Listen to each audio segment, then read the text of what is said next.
Цөөхөн л хэдэн өгөлчтэй. Тэгээд одоогийн байдлаар бол цагдаагийн байгууллагаас бол яг одоо манай үеийнхэн гэх юм уу нилээ айдаг.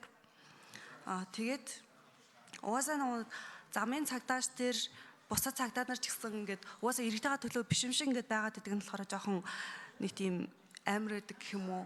Тэгээд энэ нь болохоор одоо нэг хэлбэгдүүлэлтийн үе гэдэг байгаа штэ. Энэ нь дахин магадгүй давтагдаж магадгүй ч юм шиг нэг тийм байгаад байгаа байхгүй юу. Одоо хаанаас ингээд цагдаа нар ингээд энгийн иргэнийг аваа яваад байгаа нь бас нэг тийм жоохон эвгүй.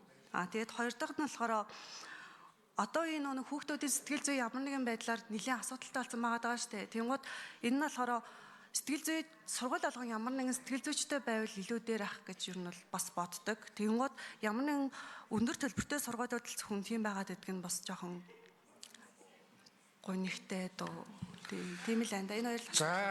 За баярлалаа.